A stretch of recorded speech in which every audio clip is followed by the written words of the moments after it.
The next piece I would say would be that you have a reasonable structure. And by that, I mean who's going to play for how long, kind of the basic mechanics of the experiment that are often forgotten, right? So it's very common for people to be like, I'm trying this new experiment where I run, but, but like for how far, when, all those kinds of things that kind of keep you honest. Hey, everybody. Welcome to the show. This is Brave New Work, a podcast about reinventing our organizations and the search for a more adaptive and human way of working. I'm Aaron Dignan, and I'm joined by my valorous co-host, Rodney Evans. Oh, I like valorous. Hi, everyone. On today's episode, we're going to talk about running experiments, failure, and just the general concept of learning by doing stuff. But before we unpack that, we will check in. We'll check in. Let's do it. Yeah. Let's do it. Coming as a huge surprise to people who listen to this podcast, we're going to check in today. So I've been using this check-in generator that you gave me, and I just generated this one. And then it was related to our topic today. So we're going with it. All right. So the question is, what has happened in the last week that you would consider to be a quote unquote win? Any kind of win from any domain of your life. What do you think? For me, it would be about working out. So I got my hands on a new workout technology, and it has inspired me to want to do it every day. Every morning I've been like rolling out of bed earlier than I normally do, running downstairs and working out. And that has felt like a shift, which I'm excited about. Are you going to tell us what the technology is? Yes, it is an Oculus. And inside it, I am playing a game called Supernatural. Nice. All right. Because people are going to want to know. Of course they're going to want to know. I just wanted to make you ask. You were just like really thirsty for the follow-up question. Well, I delivered. So I've been running a little experiment for about 3 weeks where I take off Wednesdays. And there are a variety of reasons that I'm doing this, but one is that I have not been fully embedded on a transformation project in well over 2 years. And so it just felt like a good time to be like, what would a little space look like? And during a pandemic, it's very easy for me to fill 40 or 50 hours a week with work. And just being like, well, I'm going to block off 2 hours on Tuesday to go for a run is like, that's never going to fucking happen. So this Wednesday, which was yesterday for us here in the East Coast, I just was like really properly, fully offline. I went for a really long hike with Rosie, one of my dogs, and did all the things. Like I'm really dedicating that time to things that I want to read about, things that I want to learn about, things that I want to practice, and not things that are work related. And so I would consider it a win that I actually kept my fucking hands off of Slack for a full 24 hours. What's funny is that check-in reminds me of something that happened in the news, which is, Bezos stepped down as CEO. And I remember reading somewhere that he has like a Wednesday or a Thursday each week that's just like wander around and see what happens day. Hi, I didn't know that. So long story short, you may be on your way to becoming a billionaire. Great. That's really good news. And look, I'm going to just say out loud, I recognize what a privilege it is to be in a position where I can just do that and where I can be like making less money and all of the things that come with that. I understand that a huge percentage of the population can't be like, you know what? Middle of the week is just for me. Take that off. Yeah. Everybody can just fucking wait until I'm ready to talk to you. Like, I get why that's not realistic for a lot of people.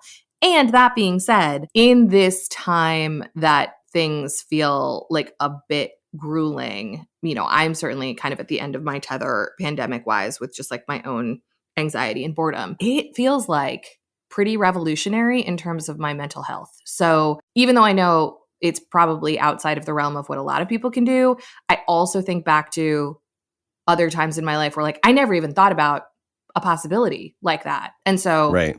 I think there's always something to consider, even if you don't have like full agency. Yeah. What is possible? What could you do? Which is what we're going to talk about today. So maybe the experiment is around mental health, not just team experimentation. This is an experiment I am running for 2 months. And, early returns say I'm never going to work on a Wednesday again. But everybody could be thinking about what the experiment they run is, even if it's like go to bed 30 minutes earlier or find a workout thing you're super into or block your calendar on Friday after 2 p.m. or whatever your jam is. So, yeah, let's dig into experimentation. That's what we want to talk about today. Map the territory. Why experimentation? Why now? Where do you want to take this? Okay. So I chose this topic for today because we talk a lot about experimentation on this show. And I sense that maybe we talk about it as if everybody is doing it and knows exactly what we mean and we have some shared definition. And that's probably not true. And also because sometimes in conversations with clients early on, they're very like, ugh, barf. I hate that idea and I hate that word and what comes with it. And like, can we call it something else? I don't want to do it. So I just feel like there's a lot of misconception around experimentation. And also, I stay firmly rooted in the idea that we change through experimentation. So I thought it would just be fun for us to unpack what we mean, how it goes, good ones we've seen, how to think about it, how to constrain them so that it really becomes a learning practice, not just like a buzzwordy thing. Well, I mean, for me, I start with definitions. So, and what do we mean when we say experiment? So, obviously, there's a formal version of an experiment where you have a hypothesis and you're trying to disprove it. And there's a lot of a sort of mechanical rigor around what you do. And I'm not saying we're not including that in the topic here. I think you can be as rigorous and disciplined as you like to be with your experiments. But I would go to more of like a dictionary definition here, which says a test, trial, or tentative procedure, an act or operation for the purpose of discovering something unknown or testing a principle or supposition. So I like that idea of, yeah, it's for the purpose of discovering something unknown. And that connects to something else we talk about a lot on the show, which is complexity. And the idea that when you have a lot of moving pieces and a lot of dynamism in the world around you and even within yourself, being sure about anything is really, really hard. And guessing what's going to be correct or making a plan or committing to something before you've tried it is not great medicine. And so it would be a lot better if the attitude were try things to find out what happens if, and what does it mean and what does it feel like, and what are the other things that change when you shift in that way, right? Because part of it is, you try this thing and something else about your personality or your schedule or your clients shifts in response to that. So yeah, you got to learn by doing. And that I think is the premise of what we mean when we say it. Yeah. And I think that if you have an experimental mindset, and I really like the definition that says testing a principle, that feels like somatically correct to me. I think it allows you to be bolder because you're like, rather than, I think that the things that usually end up being plans feel often safe because they've been kind of workshopped to death or wrung to death, and they become plans because we feel very confident in them, which is dumb and a lie, and we all know that, but it feels good in the moment. I think with experimentation, because we're like holding the principle more lightly, or we're trying to prove something, we can be a little bit more ambitious. Even taking like the Wednesdays off example, like that's a much more ambitious experiment than, starting work an hour later 3 days a week. But by saying I'm only blocking on my calendar for 8 weeks and I'm really going to retrospect and see what happened and see what the impacts were and see if I caused harm to other people by doing this, it feels easier to be bolder. And we're going to talk in this episode about a bunch of different experiments that we've seen, but a lot of the ones that I think are the coolest and have delivered the most learning are the ones where like we took a position that seemed a little bit edgy, rather than making a plan that felt very comfortable. Yes, that's my catchphrase, do a radical thing at a non-radical scale. Yes, that is a good catchphrase. We should make you a sweatshirt with that on it. I'm starting a Society 6 store. It is funny, though, because when you were talking about your Wednesday experiment, you said, this is going to be my forever move. And I think we slip into that a lot as characters in this opera. But actually, that's the wrong instinct, right? The right instinct is, this is my right now move. This is my right now until move. It changes, until something shifts. And then maybe it's Thursdays or maybe it's no days or what have you. I think it's this idea that we're very, very addicted to the permanence and the status quo and the continuation of whatever it is that actually gets in the way of experimentation in the first place, which is like that allergic reaction you described to the word. often comes from it feels fragile and it feels not professional and it feels not forever and it feels not safe as a result. And actually, in complexity, you're a lot safer if you just go from experiment to experiment to experiment, compounding your learnings. Yeah. And steering. Yeah, and steering and also the idea of something being forever. Like even as I think about that I was like, based on early returns, this might be my forever thing, is like that is humanity. That is how our brains often work. And as soon as we make commitments like that, it feels like a failure when it falls apart. And that's also really dangerous. Like that just impedes our momentum because it's like, oh shit, if one Wednesday I end up facilitating an offsite, is it over now? Like Right. should I just like throw the whole thing out and burn it down? And I feel this way about a lot of, I've had a lot of conversations with people doing things like dry January. And like we did dry January in our house, but I said to Ed at the very beginning of it, I was like, there's not a problem here we're solving. This is a thing that we're going to try to do. And if one night I decide that I'm going to have a bourbon, like it doesn't mean that dry January is over and it was a terrible failure. It's just like, this is a thing we're going to try. Let's learn something from it and let's decide if we want to extend it. I'm a big fan of experiments over commitments that are unproven. 100%. And I think there are some cognitive biases that reinforce what you just said around the idea that if I make a $1 donation to a cause, then later I'm more likely to donate time to that cause. Like I want to be consistent with my own pre-commitments. And then the more mental gymnastics I will do in order to keep that consistency. So whether that be a political ideology, even after something crazy has happened or whatever the case may be, like once we're bought in, we're very bought in and it really hurts our psyche to change course. But if we never buy in, then we have the gift of freedom and flexibility. So yeah, that's a weird habit and norm to like break. It's so much less fragile staying in experimentation because it's like there's not really a critical failure because you wouldn't be doing it as an experiment if that was part of the thing.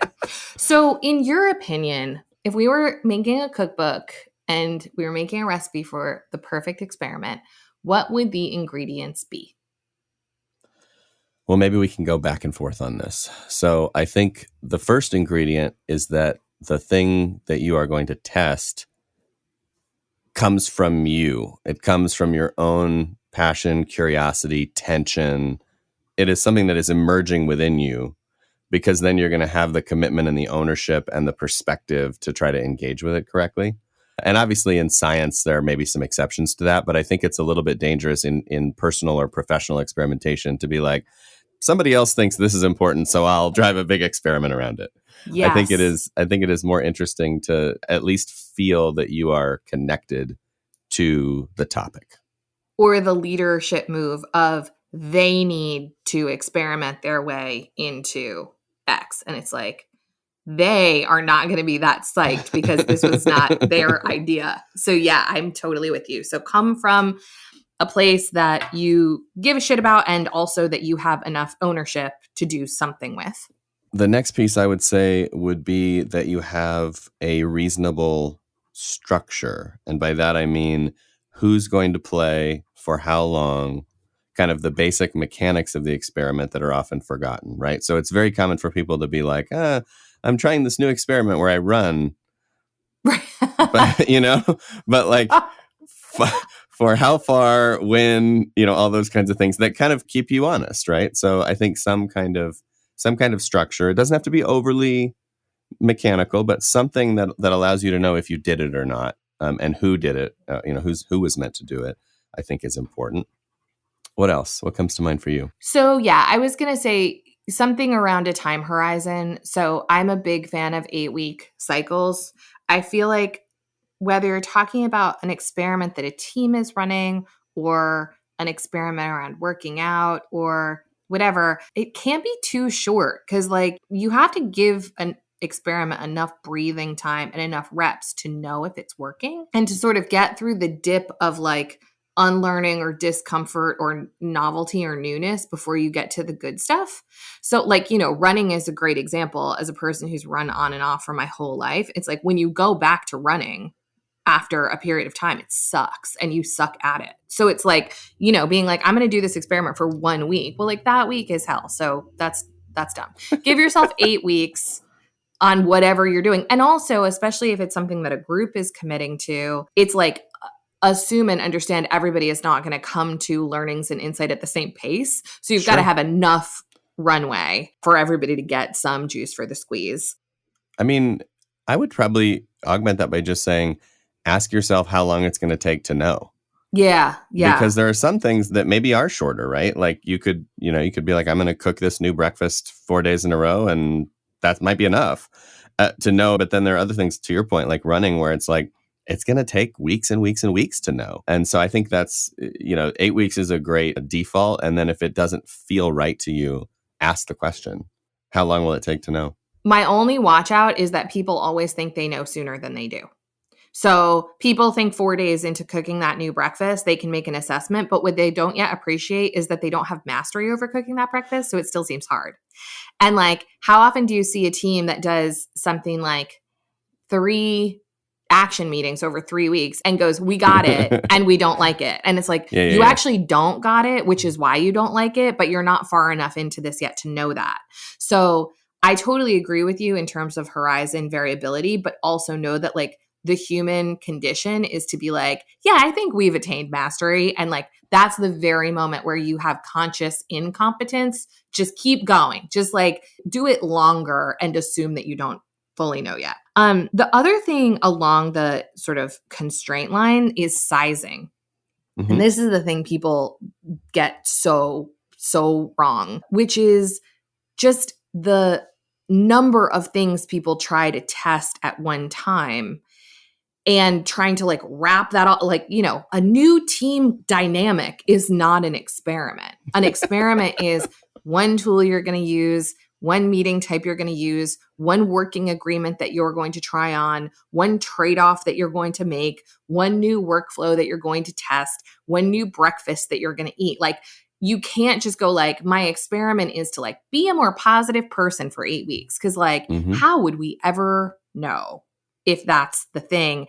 And leaders so often, I would say like the probably biggest challenge that I have in talking experimentation is that they're like, it's not big enough. It's not big enough. It's not enough impact for the investment we're making in whatever. And I'm just like, but you're going to get nothing by trying to go huge rather than getting something significant and maybe something that has real ripple effects we don't know yet by actually testing something specific.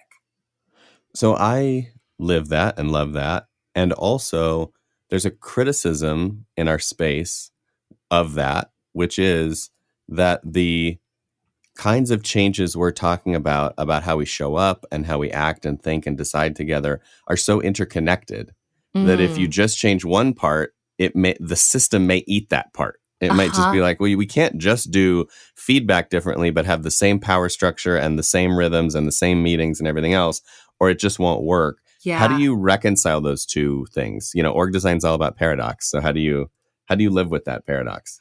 I mean, my answer to that, which comes up once a week probably, is, okay, well, could you change all of the things at once? And they say no. And I'm like, okay, well, do you want to change something? And then they say yes. And then we go back to, okay, let's start with feedback. It's like trying to do all of the things that we're predicting are interconnected is falling into the same traps around complexity as trying to make a perfect plan, which is you can't know actually what the feedback from the system is going to be. And so someone saying, we can't try on a new way of doing feedback because our structure is jacked is to me no different than saying we can't try anything until we've laid down a whole plan because we have to understand all of the risks and dependencies. And it's like, first of all, you'll never understand them because they can't be fully predicted. Second of all, that to me is just an excuse to not do the new feedback thing. So when I'm in those conversations, my counter argument is always like, yes, I believe that that's true, that what we're talking about is one small pebble we are going to drop in a lake. And can you change the whole lake right now? And like the answer is always no. Even if you're the boss, the answer is no. We can't make changes to the structure and the incentives and the training and the budgeting and the strategy all at the same time. Yeah, it almost feels like there are two ways to approach it, because I hear what you're saying, and I think when the pushback comes from the status quo clinger, it's challenging. When the pushback comes from people that really believe in this work and believe it needs to be done holistically, it's also challenging. I Mm-hmm. always come down on like, well, look, we can either focus on mitigation, which is like starting with principles, having more conversational understanding of what we're talking about and why we want to do this as a system, like having a little bit more awareness of the kinds of antibody response and pushback and shifts that might happen based on a small experiment, and Mm-hmm. then being sort of vigilant for that, right? So like when Yeah. we see the thing crop up, be like, oh, we're doing that thing, right? And do we all still want to be somewhere else at the end of this? And the other option is back to scale, but it's on a different vector. So you can do scale two different ways. One way is let's all do a small thing, but we'll all do it. So like let's all do action meetings.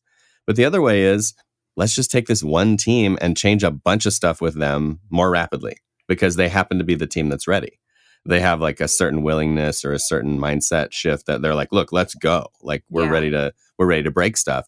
And I think both of those are interesting. And I don't necessarily have a favorite, but I do think, they both cause different kinds of disruption in the system. And frankly, doing both at the same time is super fun. I would say in most of the transformation projects that I've been part of over the last 3 years, we have done some version of that, which I always call the T shape. So the bar across the top is all of the things that we are going to do consistently across a huge swath, maybe across the whole organization.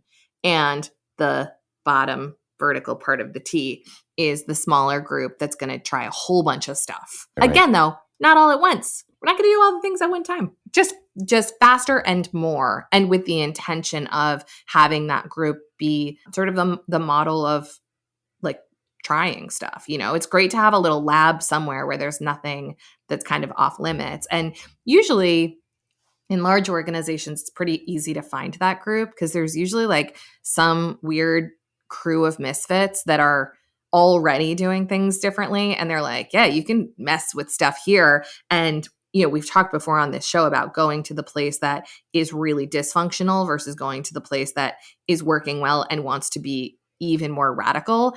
And I'm just a big fan of that because they can show what is possible inside of the ecosystem, where the group that is really, really jammed up, making incremental progress is not going to be inspirational to anyone. And just to call back to the episode with Doug Kirkpatrick about Morningstar, even in the cases of these companies that are sort of known for thinking and operating differently, there still was a point in the beginning where they just had principles and they progressively built practice. Yes. So often we're thinking about unwinding and how do we change and transform this existing system. And so it feels like incremental work there isn't enough. But if you go back and you're like, yeah, they sat down and they were like, don't use force, keep commitments. Mm-hmm. They spent the next 10 years figuring out what the hell that means. Yeah.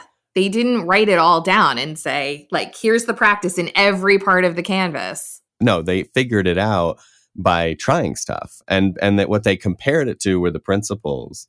And I think for an organization doing the reverse, where they're trying to unwind and reinvent, they just need to do the same thing. Compare the thing that they're working on now to the principles and keep going until you can, eat the elephant. And yes, it will be harder, right? It's easier to work with a blank sheet of paper and build that structure and some of those things. But nonetheless, it's still the same idea.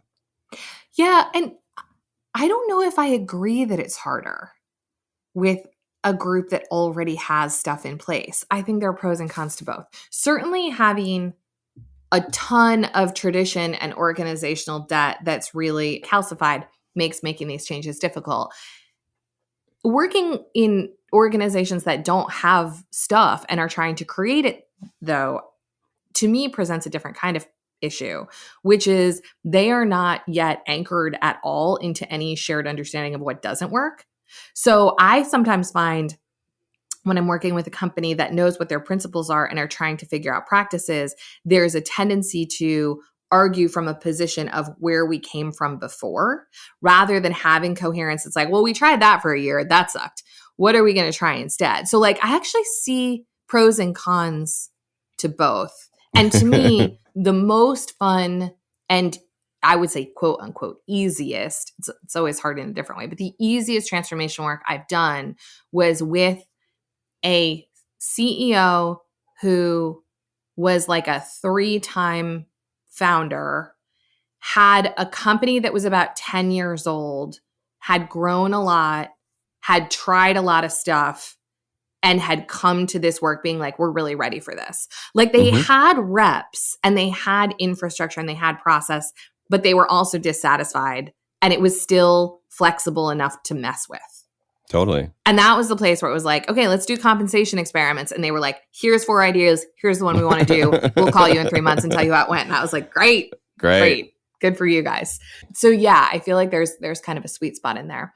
Anything else to go into our recipe before we move on? I mean, I think the last thing would just be, how do we know if it worked?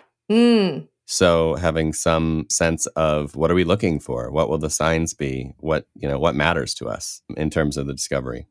Yeah, I would add to that same point, but retrospection on a cadence.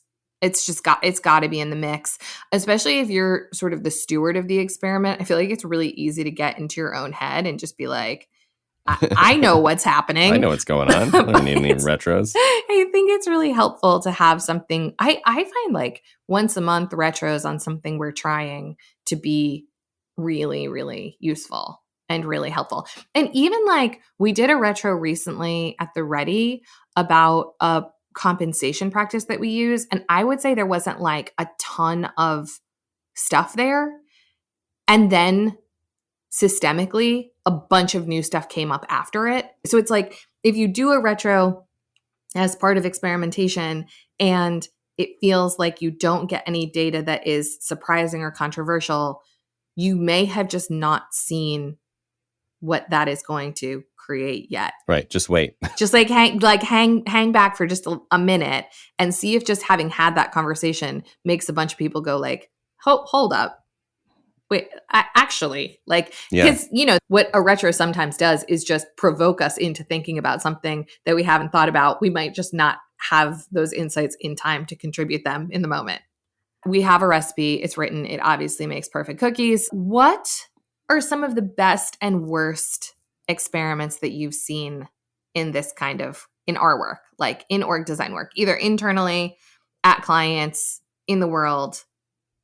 What are sort of your greatest hits? For me, I would say the best experiments have been experiments where a smaller part that is fractal of the larger part decides to go fast. So working with a restaurant and having a region completely change the way orders and strategy flows, or working with a factory that's one of 50 factories, or working with, a function within a large beverage company that kind of just reinvents itself, or a function within a large consulting company that reinvents itself. It seems like this container of scale where there's enough people for interesting experiments to emerge, and then that it is microcosmic in the sense that there are others like it out there, is really, really interesting. So all of those experiments have felt self-similar to me, where basically there was some kind of, I'm thinking in all these cases, there's some kind of leader or power holder who's like, this way isn't working, this sucks, we want to go and we want to be the ones kind of busting through the wall of what's next, and actually galvanizing some measure of support around that idea. And then, just to your point, one micro experiment at a time. And I would say, great experiments often are in the most mundane places. So meetings, right? Doing action meetings, doing governance meetings, doing retrospectives, shifting how we do meetings with meeting moves like check-ins and agendas on the fly and things like that. Like those little tastes tend to provoke really good results. And then I love experiments around role work, and I know you do as well. So like getting our roles clarified, the purpose of them, having more than one role rather than one sort of super job description that sucks, having, decision rights clear for the group. One of my favorite experiments is definitely the consent-based decision-making or integrative decision-making that we teach. Just having a group and be like, look, when we make important decisions that require everyone's input, let's try doing it this way. And let's do that for 8 weeks. That's a religion in the making. Almost every time we do it, it's always resistant in the beginning, and it's always at the end like, how did we ever live? Yeah, I like that.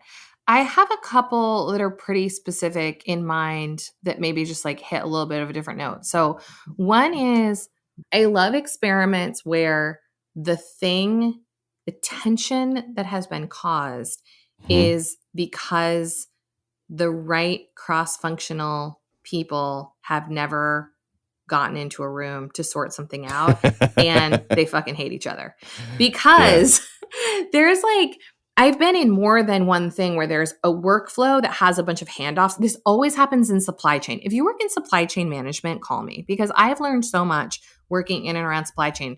Y'all do the Lord's work. I swear. Like the fact that like those people invariably have like 16 stakeholders who all want different things, 30,000 vendors, the food safety people, like the regulators if you're in pharma, the food safety people if you're in food and bev, they just like sit in the middle of the mess.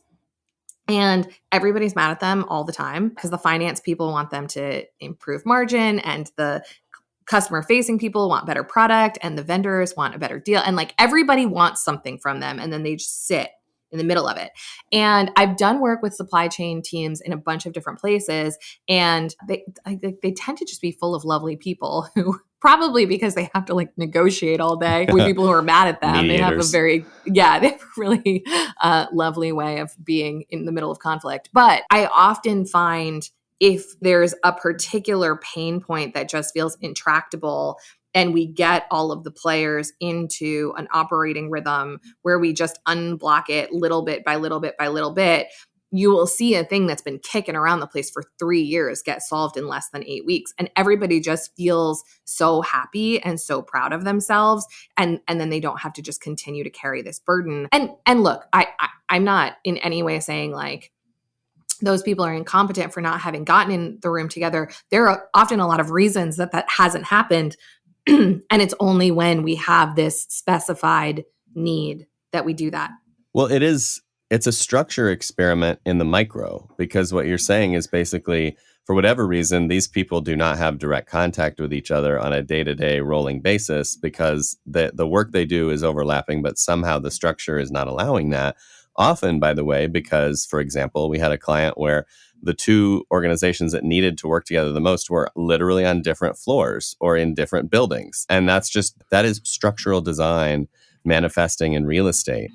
And it is just bad news. And so it is funny to just say, like, what if everybody was just in the same room for an hour? Mm-hmm. Well, that's a structure experiment that ultimately probably ends with cross-functional teaming or different groupings than we have now. But it's such a light lift. And to your point, it's such a revelation when it's just like, oh, wow, like a face to go with that email that I'm always yelling at. Yeah. You know? Yeah. And there's so much in there that is very mindset based because you can have physical distance. And also, a lot of times when there's an experiment that revolves around a cross functional tension, I often find that the people from the different teams have been asked or cajoled by their leaders to like stay in a one-on-one dynamic so that they don't give anything away in the negotiation. And just by creating a more transparent, shared, open discussion, everybody learns that like no one is trying to negotiate really at the expense of everyone else. Everyone just has their own need. And often all of the needs can get met if we're all just in one conversation together. So I Right. love those things because I've just seen like really significant problems that everyone thought were intractable get solved just amazingly quickly. And then the other experiment that I've been really happy is the wrong word because it's been kind of painful. We've talked a lot about hiring on this podcast, probably because I think so much about it. But what we have done with our hiring process so far is be really specific about trade-offs that we're making and live with the pain of those trade-offs and then change them.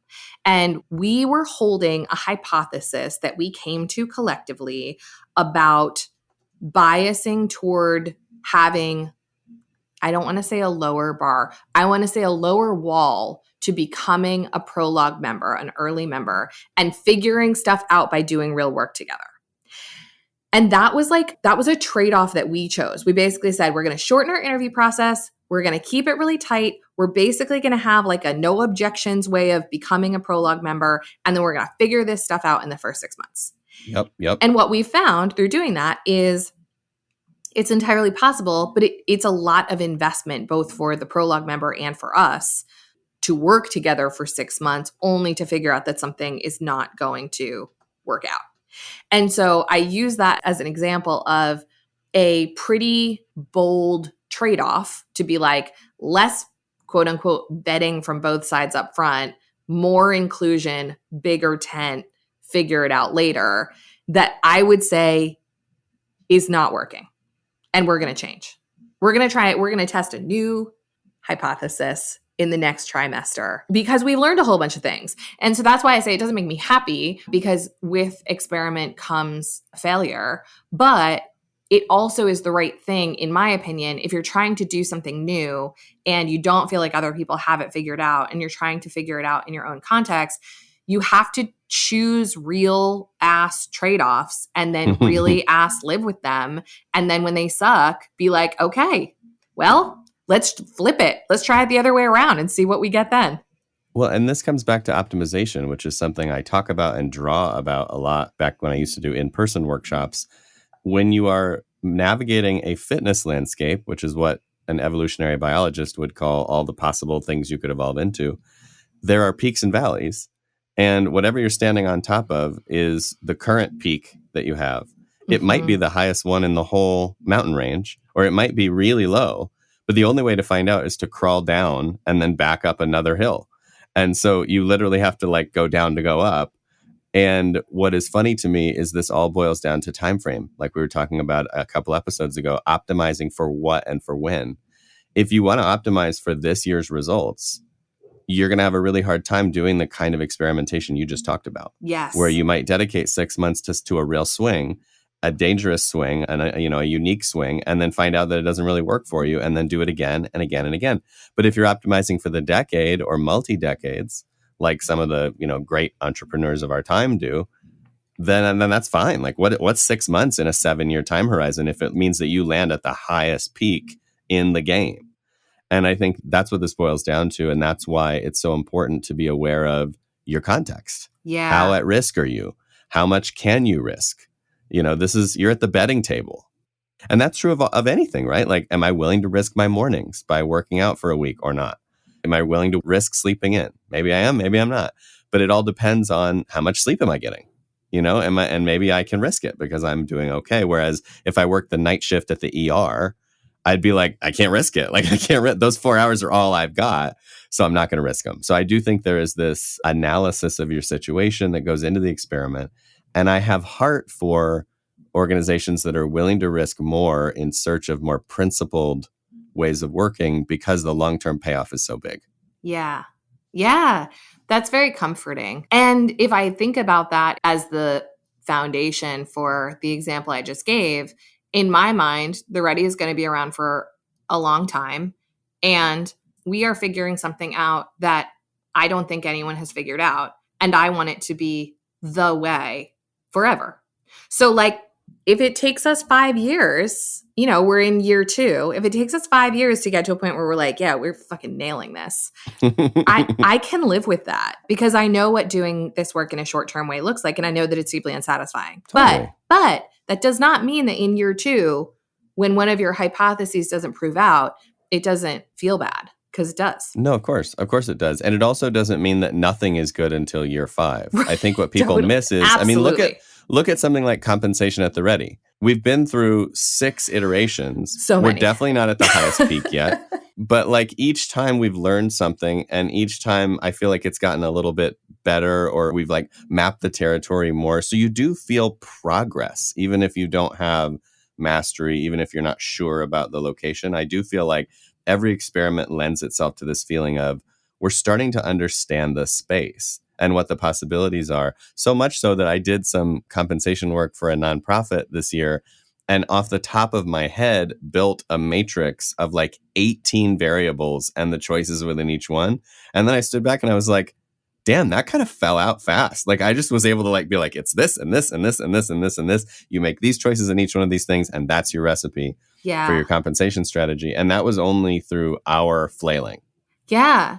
And I think that's totally right in terms of the emotional experience is like, it does feel in the moment like, okay, we are learning things. And like, this does feel like progress. And it does feel like 2 steps forward and 1 step back, which is what experimentation is.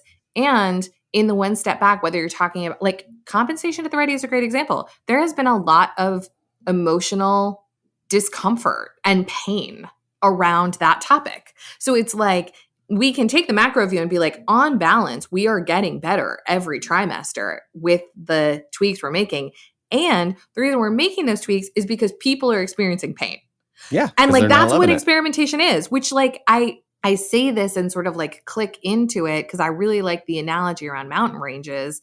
And because I'm living this in the hiring domain, it's like in the moment, the discomfort and the frustration and the feelings of like, why didn't this work the way that I wanted it to work are real. And it also doesn't mean you're not making progress. Those are totally like 2 sides of the exact same coin. But I think all of that stuff is present when we avoid trying something new or trying something bold. If you're the Sherpa and you get to the top of the local hill and everybody goes like, this view sucks. Yeah. That's hard. And then when you march them back down the mountain and they're like, this sucks. Why did we walk up this hill? We're walking back down it. That also hurts. And it like, it's not without discomfort, right? You only get the payoff when the group gets to the next summit. And there's this sense of like, we did something and we weathered it. And honestly, that's why I think when you think about recruiting generally at any of your companies out there, if you're going to be the sort of place that plays the long game on experimentation, you should tell folks when they're coming in, like, we are kind of a guinea pig culture. We poke and prod. We try things that are uncomfortable. We do things that later we think we're stupid, but we do it out of a love of principles and out of a love of this desire to become something more over time. And you'll have a voice in that and you'll have a say in that, but you will also be affected by it. And are you cool with that? Yeah. Is that the kind of game you want to play? Or do you want to be in a place where like there are one of my first clients had parking spaces for 25-year veterans. And it was like nothing changes, right? You know, the pension plan is the pension plan is the pension plan. So if that's your game, definitely avoid it. But if you're the hiring manager or leader or person who's having that conversation with the candidate and you're this kind of culture, you got to tell them, like, we're going to walk up and down a lot of hills and the views may suck occasionally. And it's like, and if you hate this experience, just wait until we start experimenting with compensation. If you're not loving this, you're going to hate what comes next. Yeah, exactly. Which is, I think, you know, we're an extreme example and we use ourselves as an example a lot on this podcast. But I would say that having coached a lot of teams that were in the throes of experimentation, they do all experience some version of this where they're like, the feeling of creating a hypothesis was so good. The experiment of the setbacks was not good. And getting the momentum up to climb the next hill is challenging. And yet that's what the best teams do. That's what the best teams do. You know, ergo, get used to it. Yeah, climb aboard. That seems like a pretty good place to draw things to a close. I do feel like this was part 1 of a 2-part, series. So we'll have to come back to this topic when we have time. But for now, we'll shut it down and we'll do a little retrospective ourselves. If you like what you're hearing, a review would be really super great. We love getting them. We love reading them. We love hearing from you. Or you can forward our show to someone who needs it. Or you can email us and tell us what else you want to hear about experimentation. Quick tip of the hat to Taylor Marvin for making us sound good. Brave New Work is produced by The Ready, where we help organizations around the world change the way they work through experimentation. You can get in touch with us by emailing podcast@theready.com. And as for you, thanks for listening. Now go change something.